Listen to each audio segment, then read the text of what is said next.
Es un placer poder estar con ustedes. Les habla Roberto Hübner, pastor y misionero de la Iglesia Luterana Sínodo de Missouri. Nací en Argentina de padres misioneros y ahí terminé con la primaria. Luego, al llegar a los Estados Unidos, estudié en Concordia, Milwaukee, y en el seminario de San Luis. Hice mi año de práctica en Guatemala y mi primer llamado fue a Venezuela como evangelista y administrador del Colegio La Concordia. Después estudié 2 años fuera en Roma y me pidieron a mí enseñar el Antiguo Testamento en el Seminario Luterano Augsburgo, en México. Una vez que cerró el seminario, fui un profesor ambulante, enseñando en diferentes países cursos intensivos. Fue una experiencia única. Me llevó a diferentes países, inclusive Cuba, con un interesante resultado. Así que Dios ha bendecido la labor de enseñar y preparar a obreros en la viña del Señor. Ahora me han pedido preparar este curso, una historia del Nuevo Testamento. Nos damos cuenta a veces que personas creen que la Biblia ha caído del cielo y no ha tenido contacto alguno con este mundo. Por cierto, que sabemos que la Biblia es palabra de Dios y el único guía para el camino de la salvación para mí y para cada persona.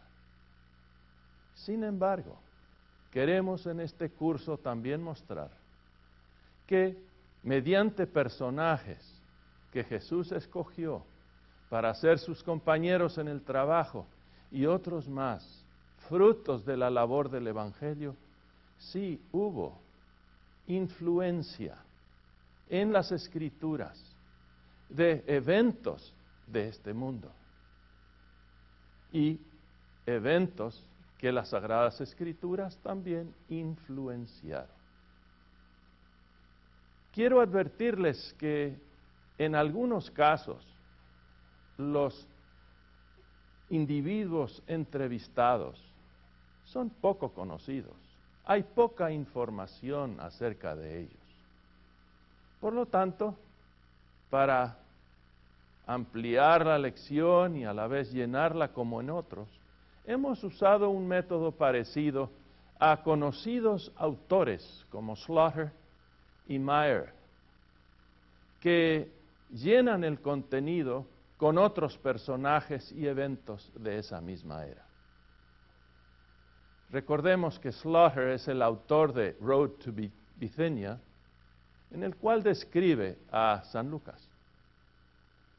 Paul Meyer es el autor de, entre otros libros, The First Christmas, donde describe a la Santa Familia en esa linda época de la Navidad. Ellos conocen muy bien la historia bíblica y la historia universal. Conocen los últimos momentos de arqueología y descubrimientos que se han hecho. Por lo tanto, cualquier cosa que ellos, si vamos a decir, añaden, tiene que pasar un muy riguroso escrutinio de ellos. Por lo tanto, espero que cada estudiante estudiará con interés, por su cuenta. Es que confiamos en cada estudiante de querer aprender más y hasta superar a los profesores en eso. A mí personalmente me ha sido de gran provecho la investigación y la preparación de este curso. Mi deseo es que cada estudiante reciba y tenga aún mayor provecho y gozo y alegría al estudiar las citas bíblicas, al responder a las preguntas que se le hacen y, imagínense, terminar con el examen. Y que ese examen no sea algo duro, difícil, pero que sea algo feliz, algo grato, algo que llene a cada uno querer servir a nuestro Señor Jesucristo en su reino. Según una leyenda, los gemelos Rómulo y Remo fueron abandonados en la ribera del río Tíber. Amamantados por una loba, los gemelos sobrevivieron. En el año 753 a.C., Rómulo fundó a Roma sobre 7 colinas. Cuando Remo se burló de los sagrados límites de Roma, Rómulo lo mató gritando: que así perezcan todos los que traspasan mis muros. Con el tiempo surgieron nuevas ideas de gobierno. En el año 509 a.C., expulsaron al rey Tarquín. Transformaron a Roma en una república gobernada por una asamblea del pueblo, por un senado y 2 cónsules, quienes ocuparon sus cargos por un año. En el año 206 a.C., Roma controlaba la mayor parte de Italia. En su expansión fuera de Italia, Roma inició las guerras púnicas contra Cartago, situada en África del Norte. La palabra púnica proviene de una palabra fenicia. Los fenicios eran semitas igual que los judíos. Se desarrollaron en Tiro, Sidón y Biblos. Vencidos por Alejandro el Magno, los ciudadanos de estas ciudades huyeron con sus flotas mercantes y hallaron nuevos lugares para vivir. Cartago es una de ellas, y Cartago significa ciudad nueva. Después de la primera derrota de Cartago, Aníbal, cartaginense, decidió atacar a Roma. Con elefantes cruzó los Pirineos y los Alpes. Arrasó todo lo que halló en el camino. El pueblo romano estaba aterrorizado al oír noticias de las victorias y crueldades de Aníbal practicadas contra los vencidos. Al sur de Roma, el ejército de Aníbal mató a más de 100,000 romanos. Llegó hasta las meras puertas de Roma, pero sabiendo que no vencería a la gran ciudad, clavó su lanza en el portón y se retiró a Cartago por vía marítima. Roma reaccionó con gran valor y venció a Cartago, destruyéndola en el año 146 a.C. Después de esa victoria, Roma empezó a extender su dominio por todo el mar Mediterráneo. Previo a Roma, Grecia fue la gran potencia. Bajo el hábil mando de Alejandro el Magno, Grecia llegó a dominar gran parte del mundo conocido, llegando hasta la India. Después de la muerte de Alejandro, 4 de sus generales se repartieron el imperio. Para nosotros lo más importante es Ptolomeo gobernó a Egipto y Seleuco en Siria. Los griegos se esforzaron en dar al mundo sus ideas y cultura mediante el griego koiné, eso es, el griego popular. Nuevas ideas transformaron sistemas de gobierno, usos de la ciencia, a la medicina y a las artes. Fueron los griegos quienes dieron a la humanidad la cosmovisión occidental, centrada en la libertad de cada individuo. El legado romano al mundo occidental fue agregar a sistemas de ideas la parte más práctica. Se ocuparon en construir caminos, acueductos, sistemas de cañería para desagües y calefacción centralizada. Y por supuesto, los famosos baños. También se recuerda a los romanos por sus entretenimientos públicos. las carreras de carrozas tiradas por caballos y las sangrientas luchas entre gladiadores y fieras destrozando a sus enemigos lanzados en anfiteatros como en el Coliseo de Roma. Los romanos fueron controlando gran parte de lo que era el imperio griego. Corinto cayó en el año 146 y Atenas en el año 86 a.C. Julio César conquistó a Galia y Pompeyo se apoderó de Siria y Palestina, ocupando a Jerusalén en el año 63 a.C. Después de la muerte de Julio César, Octavio Augusto César llegó a ser el verdadero fundador del Imperio Romano. Sus sucesores fueron Tiberio César, Calígula, Claudio, Nerón, Vespasiano, Tito y Domiciano. La conquista romana desde Italia alrededor del mar Mediterráneo fue gradual. Octavio Augusto César venció a Antonio y Cleopatra, anexando así a Egipto en el año 31 a.C. Galacia fue anexada en 25 y Judea en el año 6 después de Cristo. En su máxima expansión, el Imperio Romano incluyó a toda la región del mar Mediterráneo, que se parece a un enorme lago. Los extremos del imperio se extendieron desde Britania en el noroeste, hasta Marruecos en el sur, Arabia en el oriente y hacia el norte Rumanía, y cerrando el círculo se siguió a los ríos Danubio y el Rin. Roma fue muy liberal con sus súbditos, pues aceptó las diversas creencias y prácticas religiosas de los pueblos anexados. Sin embargo, Roma castigó severamente la más mínima sublevación y sedición. El preservar el orden estaba a cargo de los centuriones, con sus bien entrenados soldados. Los romanos absorbieron ideas y filosofías griegas. Así, bajo el dominio romano, tanto el idioma griego como la cultura y la civilización griega siguieron en vigencia. Los angustiosos años de guerra se acabaron en el año 27 a.C. La paz romana aumentó la prosperidad al imperio e hizo posible viajar por ese mundo con cierta seguridad.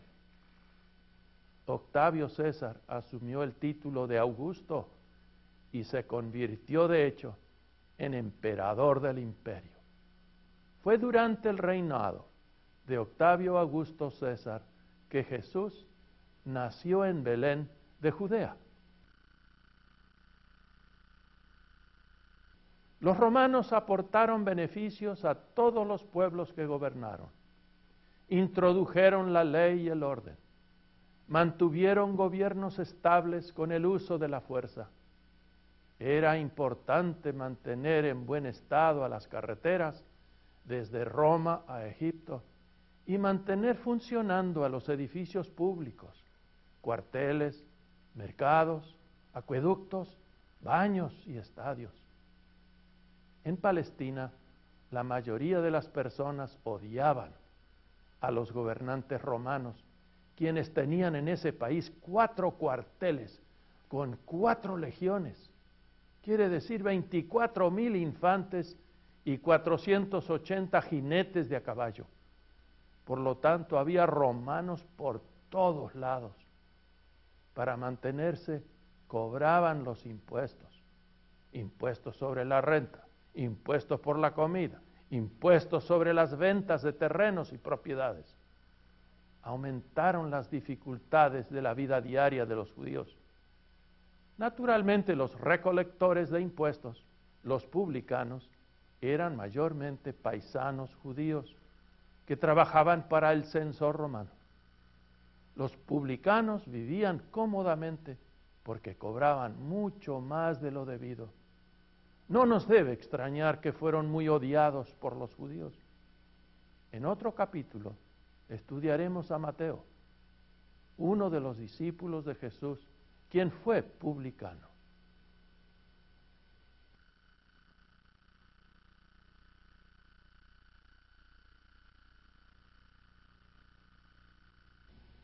La primera entrevista es con el centurión que construyó una sinagoga en Capernaum. Se desconocen los nombres de ese centurión y de su siervo enfermo. El relato no dice que el siervo deseaba ser sanado, tampoco dice que tenía fe en Jesús, pero sí sabemos que el centurión lo deseaba sano. Dejemos que ese centurión nos relate cómo llegó a conocer a Jesús y cómo su soldado fue sanado. Cuando escuché que me iban a enviar a Palestina, pasé muchos días preguntando a otros centuriones que habían servido allá. Sabía que Palestina, por ejemplo, era un país pequeño de muy poca importancia. Apenas tenía 350 kilómetros de norte a sur, 120 kilómetros de este a oeste. Su río principal, el Jordán, estaba formado por 4 ríos que bajaron del monte Hermón y confluyeron a unos 40 kilómetros al norte del lago de Galilea. El Jordán regaba las tierras entre el lago de Galilea y el Mar Muerto. Mi cuartel general en Capernaum estaba en una colina cerca del lago de Galilea. En verdad era un lindo lugar, en una región fértil donde crecen uvas y se produce mucho vino. También hay cultivo de verduras y en el lago abundan diversos peces, buenos alimentos para mis soldados. Pero aún con ese buen clima y con sanos alimentos, uno de mis soldados favoritos enfermó gravemente. Cuéntanos algo de los soldados bajo tu mando. Yo tengo bajo mi mando a 100 soldados. La mayoría de ellos eran voluntarios. Cada uno firmaba un contrato para servir por 20 años. En batallas usaban cascos y corazas de hierro y en sus sandalias tenían clavos de hierro. Cada soldado estaba armado con una espada y una jabalina. Cargaba un escudo grande, oblongo o cuadrado, de madera cubierta con cuero.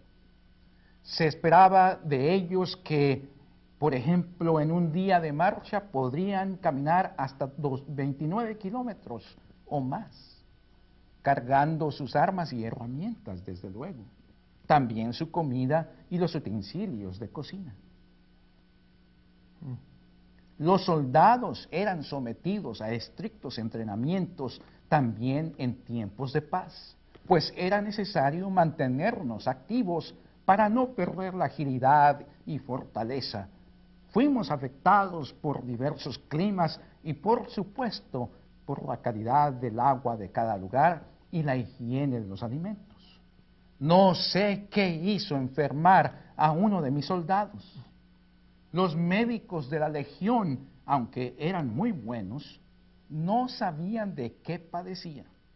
Solo sé que lo que le recetaron no lo pudo sanar.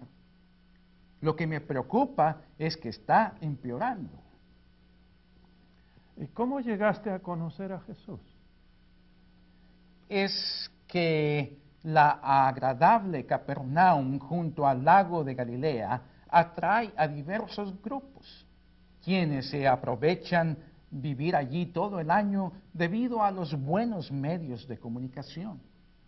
Jesús era uno de los residentes. Tenía muchos seguidores quienes lo llaman rabí, maestro. Cuando entran o salen del pueblo, por su número y buen decoro, Jesús y su grupo siempre llaman la atención. Considerando que tengo que mantener el buen orden público, me pregunté, ¿qué hace a Jesús tan popular? Pero me tranquilicé cuando me aseguraron que Jesús nunca promovió hacer algún mal. Al contrario, Anima a grupos pequeños y grandes a amarse y servirse mutuamente. Jesús mismo hace muchas buenas obras entre el pueblo. Por un tiempo ya quiero llegar a conocerlo personalmente, pero ya saben que es difícil para un romano como yo tratar a judíos. Ellos me consideran impuro, pagano y un enemigo. No me dejan entrar en sus casas. No puedo comer ni beber con ellos. Por lo tanto, es muy interesante cómo llegué a conocer al principal de los 12 ancianos que se reúnen cada sábado bajo ciertos árboles frondosos. Cuando un grupo mayor de 10 se reúne, mis soldados tienen el deber de fijarse qué es lo que dicen y hacen para evitar sorpresas, alborotos y disturbios. Con mis espías me enteré que conversan con su Dios, pidiéndole ayuda para sus necesidades diarias. Entre las necesidades más serias, le están pidiendo a su Dios ayuda para construir una sinagoga. Cuando el clima lo permite, leen de un rollo grande y cada persona hace comentarios. Oran inclinándose en dirección a Jerusalén y después de estar reunidos como una hora, regresan tranquilamente a sus casas. Me extrañó que sus mujeres no participan en esas reuniones, pero entre nosotros, los romanos, las mujeres tampoco son tomadas en cuenta. Ellas se quedan en casa para preparar la comida y cuidar de los hijos. Presiento que no saben participar en discusiones y en las prácticas religiosas. Perdonen que estoy divagando mucho. Un día, el principal del grupo se atrevió a hablarme. Me explicó por qué se reunían cada sábado. De repente, mencionó el problema serio que tienen en días de lluvia. Es verdad que llueve poco, pero hay veces que caen unos aguaceros debido a aires cruzados sobre el lago de Galilea. Le pregunté si en algo les podía ayudar. Me contó que su grupo le había pedido a su Dios ayuda para construir una sinagoga. Había pasado mucho tiempo ya y se avecinaban las lluvias y me pidió ayuda. Conmovido, les di dinero para que ellos mismos construyeran una sinagoga. Les puedo asegurar que las relaciones entre judíos y romanos han mejorado mucho desde entonces. De repente, no hay esa tensión y desconfianza. Ya nos miran con aprecio y nos tratan con más respeto. Nos presentas otro ejemplo de hablando, se entiende la gente. De veras es así. Desde entonces sentí un gran deseo de oír más acerca de su Dios. Tú sabes que los judíos insisten que solo hay un Dios. Para un romano eso es imposible aceptar, pues en nuestra religión tenemos muchos dioses. Júpiter, Mercurio, Apolo, Minerva son unos ejemplos. Pero un Dios para cada día tenemos y un Dios para resolver cada problema, ya sea problema en la casa, en las batallas o en tiempos de paz. Imagínense creer que hay un solo Dios e insistir que ese Dios hace más que todos los dioses romanos. Pues sí, el Dios de los judíos es mejor que los dioses de Roma. ¿Por qué no libra ese Dios a los judíos, quienes están bajo nuestro poder? Pero confieso, de religión sé muy poco. El resultado fue que el jefe me agradeció de nuevo por ayudarles con dinero para la construcción de su sinagoga. Como mi pobre soldado iba de mal en peor, yo le pedí al jefe un gran favor: hablarle al Maestro Jesús de la enfermedad de mi soldado. Me prometió hacerlo con gusto. Ustedes pueden leer lo que escribió Lucas de la curación. Jesús entró en Capernaum después de un viaje, y el siervo de un centurión, a quien éste quería mucho, estaba enfermo y a punto de morir. Cuando el centurión oyó hablar de Jesús, le envió unos ancianos de los judíos, rogándole que viniera y sanara a su hijo. Ellos se acercaron a Jesús y le rogaron con solicitud, diciéndole: ¿es digno de que le concedas esto? Porque ama a nuestra nación y nos edificó una sinagoga. Jesús fue con ellos. Pero cuando ya no estaban lejos de la casa, el centurión envió a él unos amigos diciéndole: Señor, no te molestes, pues no soy digno de que entres bajo mi techo, por lo que ni aún me tuve por digno de ir a ti. Pero di la palabra, y mi siervo será sanado. Pues también yo soy hombre puesto bajo autoridad, y tengo soldados bajo mis órdenes. Y digo a este: ve, y va, y al otro: ven, y viene. Y a mi siervo: haz esto, y lo hace.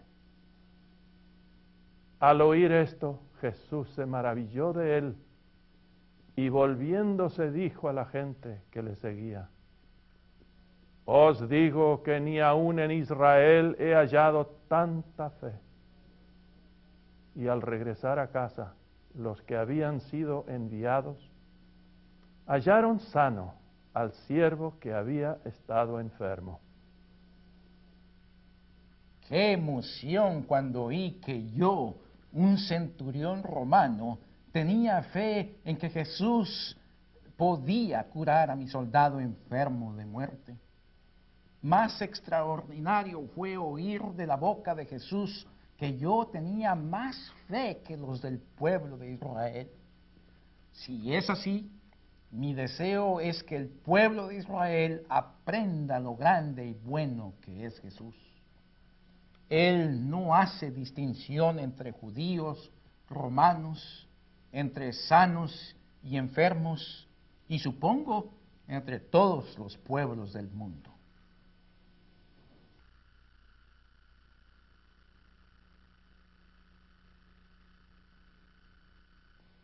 Este centurión a quien entrevistamos recibió la orden de azotar y crucificar al Señor. Otra vez no sabemos el nombre de este centurión a cargo de la crucifixión del Señor. Por lo tanto, dejaremos que él mismo recuente los detalles del sufrimiento y muerte de Jesús. Yo soy otro centurión que tuve la suerte de conocer a Jesús, pero fue más que suerte. En su muerte en la cruz yo vi que Jesús era más que el rey de los judíos. Reconocí que ciertamente es el Hijo de Dios. Ese encuentro cambió mi vida. Déjenme contarles. Durante la primavera, Pilato, el gobernador, residenciado en Cesarea, en Samaria, visita a Jerusalén. Su esposa lo acompaña. Los noticiarios dicen que es una visita de cortesía al pueblo judío durante una de sus mayores fiestas. En esta fiesta, el pueblo celebra su liberación de Egipto, que ocurrió más de 1000 años atrás. Uno no judío no puede participar en esa fiesta, ni aún el gobernador. En esta fiesta los judíos comen un cordero asado, diciendo que con este ritual practicado por cada familia, Dios se reconcilia con ellos, perdonando sus pecados. Por eso Poncio Pilato no quiso quedarse atrás. Él presentó como el gran reconciliador, mostrando a la muchedumbre 2 prisioneros, a Barrabás y a Jesús. En voz alta pidió que el pueblo escogiera al que ellos querían dejar libres.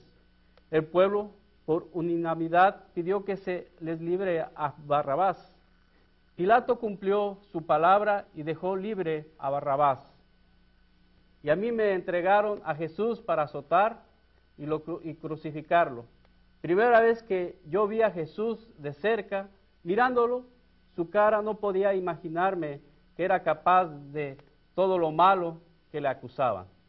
Pero en mi vida sé que uno no debe juzgar a alguien por cara de inocente, pues si el pueblo judío prefirió dejar libre al asesino Barrabás, yo me dije, apariencias engañan, el dulce Jesús que tenía que ser un monstruo, así yo, como fiel soldado romano, cumplí las órdenes y llevé a Jesús para azotarlo.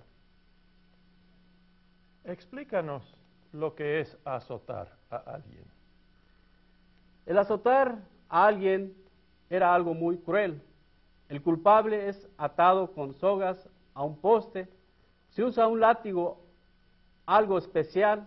Las tiras de cuero terminan en punta de metal. Cada latigazo abre surco en la espalda. Jesús tenía una piel tan suave. Yo temía que no aguantaría los 40 latigazos, menos uno. ¿Saben por qué ese número? 40 menos 1. Si uno le daba al criminal un latigazo de más, quería decir 41 latigazos. Entonces el culpable también recibe 41 latigazos. Por eso era mejor dar un latigazo menos de 40 que uno de más. Había momentos cuando pensé que Jesús iba a morir ahí mismo y no le tendría que crucificar, pero sin gritar, sin abrir la boca, Jesús aguantó cada uno de los 39 latigazos. Creía que lo crucificaríamos inmediatamente, pero llevaron a Jesús al petróleo y reunieron alrededor de él a toda la compañía. Lo desnudaron y lo echaron encima un manto de color escarlata.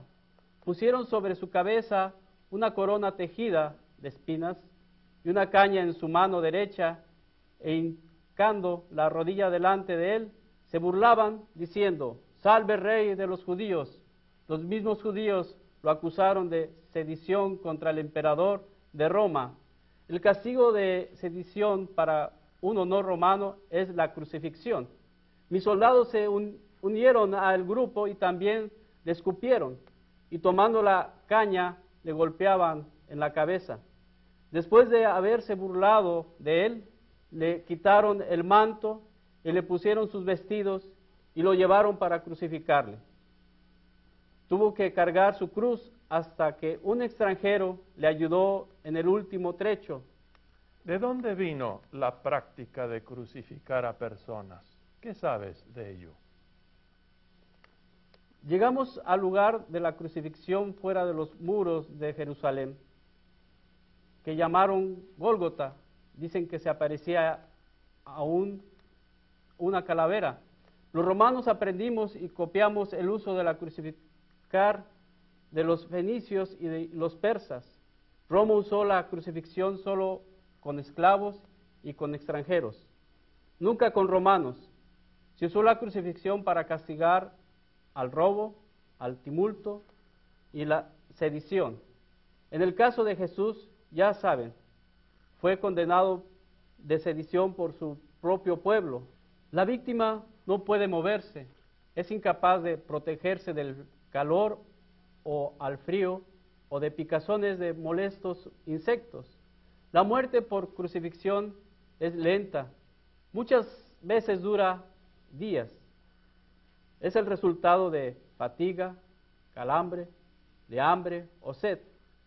Al rompérsele los huesos de las piernas, la caja torácica cae, impidiendo la respiración, y el crucificado muere por asfixia.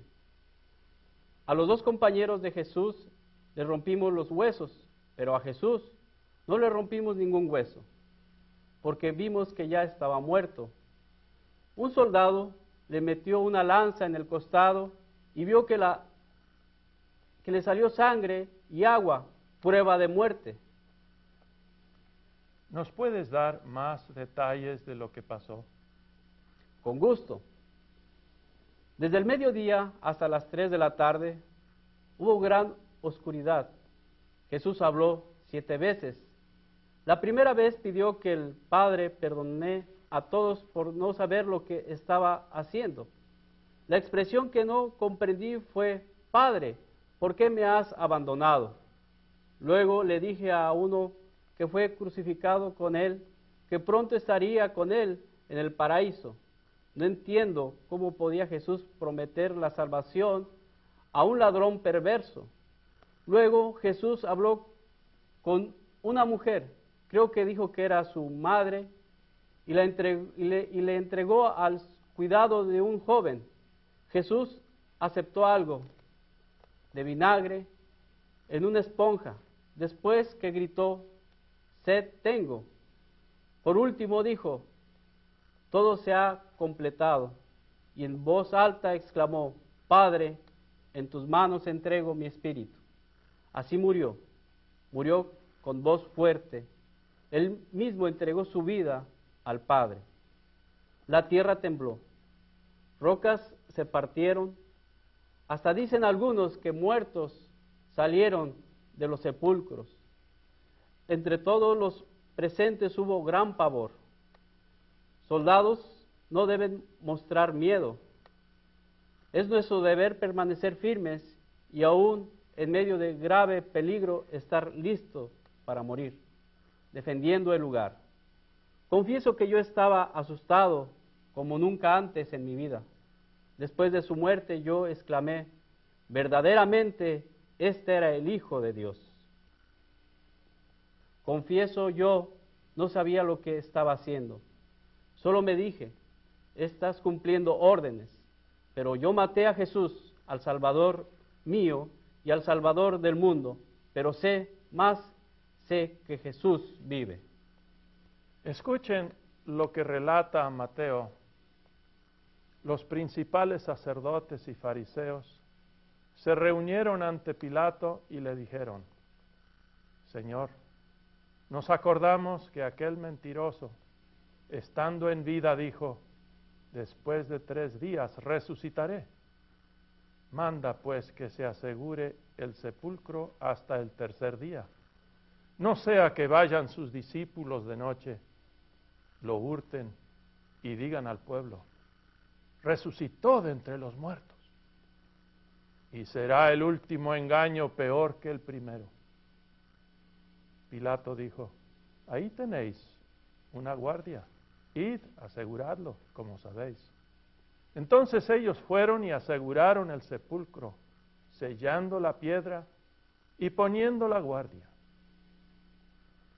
Pasado el sábado, al amanecer del primer día de la semana, fueron María Magdalena y la otra María a ver el sepulcro. De pronto hubo un gran terremoto, porque un ángel del Señor descendió del cielo y, acercándose, removió la piedra y se sentó sobre ella. Su aspecto era como un relámpago y su vestido blanco como la nieve. De miedo de él los guardias temblaron y se quedaron como muertos. Pero el ángel dijo a las mujeres: no temáis vosotras, porque yo sé que buscáis a Jesús, el que fue crucificado. No está aquí, pues ha resucitado, como dijo. Venid, ved el lugar donde fue puesto el Señor. E id pronto y decid a sus discípulos que ha resucitado de los muertos y va delante de vosotros a Galilea. Allí lo veréis. Ya se lo he dicho. Entonces ellas, saliendo del sepulcro con temor y gozo, fueron corriendo a dar las nuevas a sus discípulos.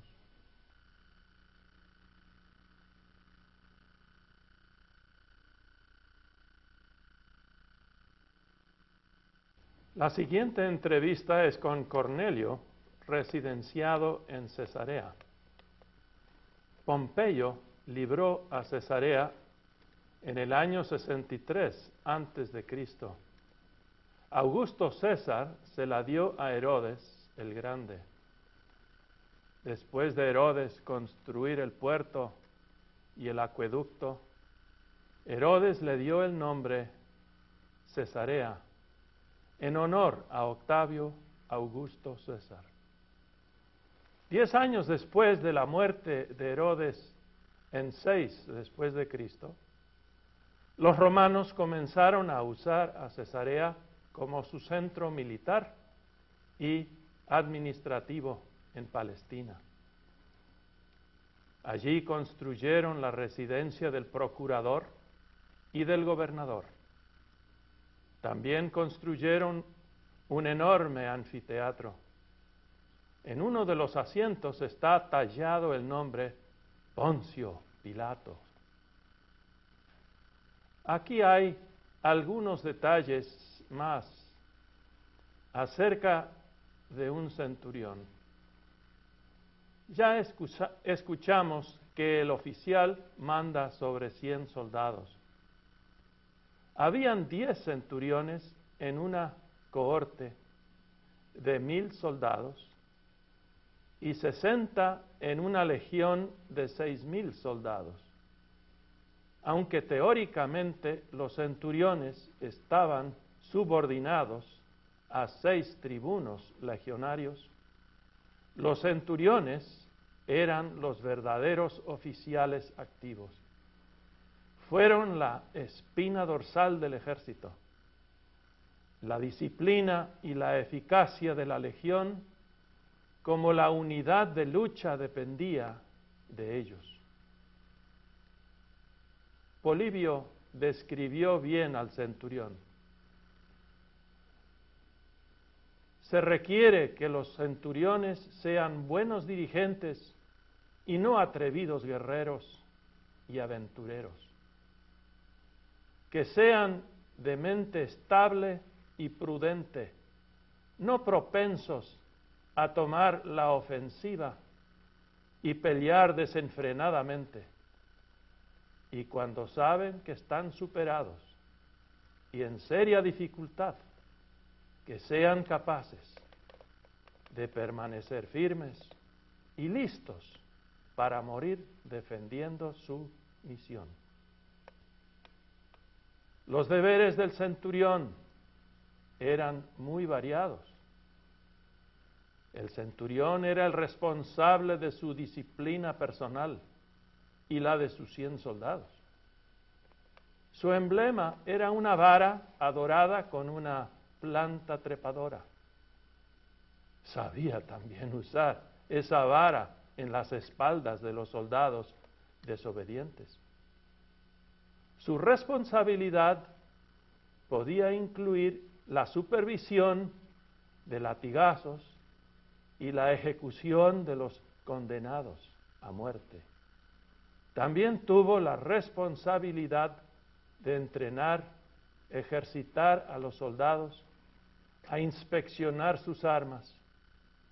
Tenía funciones de intendente y comandante en el campamento, como también en los combates. Aunque destacamiento a sus hombres. Al exigir tributos, estos podían aumentar sus ya muy aventajadas entradas.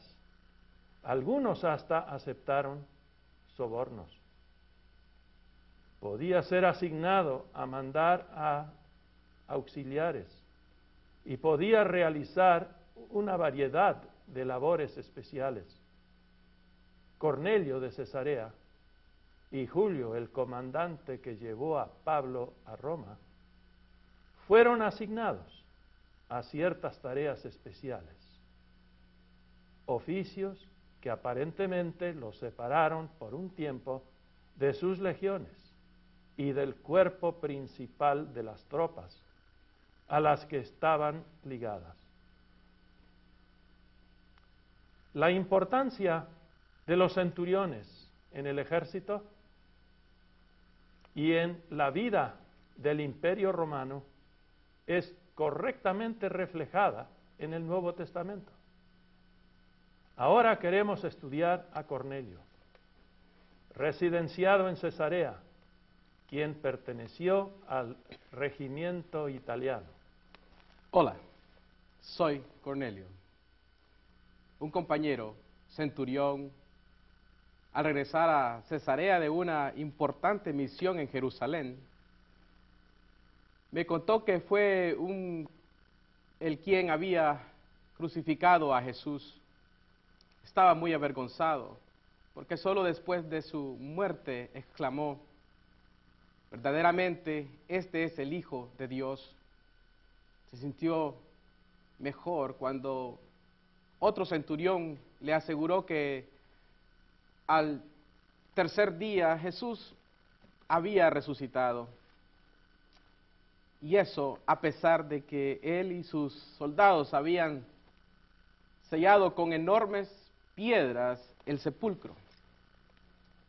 Le pedí que me contara más acerca de Jesús, pues eso de resucitar después de morir me sonaba muy extraño. Nosotros, los romanos, no podemos creer en milagros. Tenemos que ver para creer. Sin embargo, él convenció y desde entonces me interesé en saber más acerca del Dios, el Dios de los judíos. ¿Qué sabías de los judíos antes de venir a Cesarea? Antes de venir a Cesarea a servir en Palestina, yo pensé que la religión judía estaba equivocada al insistir que hay un solo Dios, pero cuanto más averigüé, tanto más me atrajo lo que oía acerca de ese único Dios. Aunque los judíos se mantuvieron apartados de mí, viéndome como un extraño, hasta un enemigo, yo seguí orando a Dios y dando limosna al pueblo necesitado. Un día, como a las 3 de la tarde, un ángel apareció y me dijo: Cornelio, tus oraciones y tus limosnas han subido para memoria delante de Dios. Envía unos hombres a Jope y haz venir a Simón, el que tiene por sobrenombre Pedro. Este se hospeda en la casa de Simón, un curtidor que tiene su casa junto al mar. Él te dirá lo que es necesario que hagas. Mis siervos me contaron que la invitación que le hice a Pedro fue para él un serio problema, pues fue para él un enorme choque de cultura y religión. Pero Pedro sí aceptó la invitación y al día siguiente llegó a mi casa acompañado de algunos amigos. Estábamos esperándolo con un grupo de parientes, amigos, íntimos, ansiosos de aprender cómo acerca de Jesús. Cuando Pedro entró, yo me entusiasmé tanto que me postré a sus pies y quise adorar. Pedro me abrazó y me levantó diciendo: levántate, pues yo mismo también soy un hombre. Viendo al grupo que se había reunido, Pedro nos dijo: ustedes saben que abominable es para un judío estar reunido con extranjeros, pero a mí me ha mostrado Dios que yo a nadie llamo común o impuro. Y con amabilidad me preguntó: ¿por qué causa me han hecho venir? Entonces le conté: hace 4 días un varón con vestidos resplandecientes me dijo que debía enviar por ti. Me explicó con muchos detalles dónde hallarte. Sinceras gracias por aceptar mi invitación, Pedro. Ahora pues, todos nosotros estamos aquí en la presencia de Dios para oír todo lo que Dios te ha mandado a decirnos. Entonces Pedro dijo: en verdad comprendo que Dios no hace acepción de personas, sino que en toda ocasión le agrada del que no teme y hace justicia. Dios envió mensaje a los hijos de Israel, anunciando el evangelio de la paz por medio de Jesucristo. Este es Señor de todos. Vosotros sabéis lo que se divulgó por toda Judea, comenzando en Galilea, después del bautismo que predicó Juan. Como Dios ungió con el Espíritu Santo y con poder a Jesús de Nazaret, y como éste anduvo haciendo bien y sanando a todos los oprimidos por el diablo, porque Dios estaba con él. Nosotros somos testigos de todas las cosas que Jesús, a quien mataron colgándolo en el madero, hizo en la tierra de Judea y en Jerusalén. A éste levantó Dios al tercer día e hizo que apareciera, no a todo el pueblo, sino a los testigos que Dios había ordenado de antemano. A nosotros que comimos y bebimos con él después que resucitó de los muertos. De este dan testimonio todos los profetas, que todos los que en él crean resucitarán o recibirán perdón del pecado por su nombre. Mientras aún hablaba Pedro, al Espíritu Santo cayó sobre todos los que oían su discurso, y los fieles de la circuncisión que habían venido con Pedro se quedaron atónitos de que también sobre los gentiles se derramara el don del Espíritu Santo, porque los oían que hablaban en lenguas y que glorificaban a Dios. Pedro, entusiasmado, dijo: ¿puede acaso alguno impedir el agua para que sean bautizados estos que han recibido al Espíritu Santo lo mismo que nosotros? Y mandó bautizarlos en el nombre del Señor Jesús. Pedro aceptó nuestra invitación, quedándose varios días más, compartiendo sus muchas experiencias que compartió con el Señor Jesucristo durante sus 3 años. Nos conmovió mucho cuando nos decía: yo personalmente antes vi esto y oí aquello. Pedro también nos dijo que la experiencia que tuvo en nuestra casa afirmó en él lo que antes creía imposible, que Dios también ha incluido a los gentiles en su plan de salvación y vida eterna.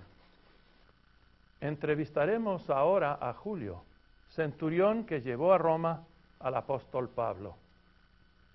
Para viajar a Roma de Palestina era mejor ir en barco, pero vamos a dejar a Julio explicarnos lo que son barcos mercantes o de guerra. Nuestro campamento estaba en Cesarea. Ahí recibí el encargo de llevar a Roma a Pablo y a otros prisioneros.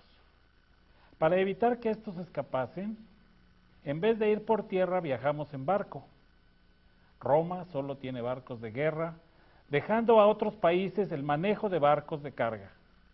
Los barcos más grandes tienen 3 niveles de remos, por eso se llaman trireme. Remos son necesarios cuando falta el viento, a la vez ayudan a maniobrar el barco durante los combates. Los triremes también tienen velas para aprovechar los vientos favorables y dar momentos de descanso a los remeros. En este viaje a Roma usamos 3 diferentes barcos de carga. En aquella época se desconocían los barcos de pasajeros. Su mercancía era granos, aceite, vino. Para pasajeros había un espacio incómodo y estaba reservado para personas pudientes u oficiales de gobierno o del ejército. Pablo, los otros prisioneros y otros viajeros tenían que viajar entre puente, entre cubierta, muy incómodamente. En días soleados uno puede estar siempre en la cubierta, No sé cómo 276 personas sobrevivimos en aquella tormenta que duró más de 2 semanas, con la compuerta cerrada para proteger el cargamento. La ventilación era pobre, haciendo que las condiciones bajo cubierta fueran muy desagradables. Cada barco mercante se llama según la deidad que protege al barco. No encontramos el nombre del barco que se hundió en Malta. ¿Cómo llegaste a conocer al Dios de Pablo? Cuando el barco estaba por hundirse, los soldados que me acompañaron querían matar a todos para evitar que los presos escapen. Nadando, yo se los impedí por querer salvar a Pablo, de quien yo y otros habíamos aprendido mucho al hablarnos de Jesús. Así permití a los que podían nadar lanzarse al agua, los que no se aferraron a tablas o a cualquier parte suelta de la nave. Todos, los 276, llegamos a salvo. La gente de la isla nos trató muy bien. Prendieron un enorme fuego para calentarnos y secar las ropas. Pablo recogió unas ramas secas y las echó al fuego. De repente una víbora, huyendo del calor, se le prendió en la mano. Cuando la gente de allí vio la víbora colgando de su mano, dijo: ciertamente este hombre es homicida, a quien escapado del mar, la justicia no deja vivir. Luego llegamos a conocer a Publio, el hombre principal de la isla, quien nos hospedó 3 días. Resulta que el padre de Publio estaba enfermo de fiebre y disentería. Pablo entró a verlo y después de orar, le puso las manos y lo sanó. Pronto la noticia se regó a otros en la isla que tenían enfermedades, vinieron y fueron sanados ciertamente. Esa estadía en Malta cambió mi vida y la vida de Publio, de su padre y la de muchos en la isla. Mi fe fue afirmada en Dios y en su Hijo Jesucristo. Llegamos a Puteoli en otro barco mercante de Egipto. Este cargaba trigo y tenía como enseña a Cástor y Pólux. Subimos a pie a Roma, donde entregué a Pablo al prefecto militar. Junto con los otros presos, les confieso que sentí un profundo dolor de tener que dejar al preso, quien con su mensaje de Jesucristo cambió mi vida. Pues me alegra poder decir, soy seguidor de Cristo por la gracia de Dios. Por casualidad, ¿te encontraste en Roma con Cornelio, quien estuvo contigo en Cesarea? Oh, qué feliz encuentro. Una vez él me había hablado de Jesús en Cesarea, pero no le hice mucho caso. Ahora fui yo quien le conté a Cornelio del poder de Dios en Jesucristo. Los dos compartimos el gozo de la salvación. Ambos confesamos que fuimos a Palestina, desilusionados de tener que servir en un país tan pequeño y atrasado. Creíamos que moriríamos de aburrimiento, pero fue todo lo contrario. En Palestina, Dios nos halló y nos hizo suyos aquí y en la eternidad. Dios sea toda gloria.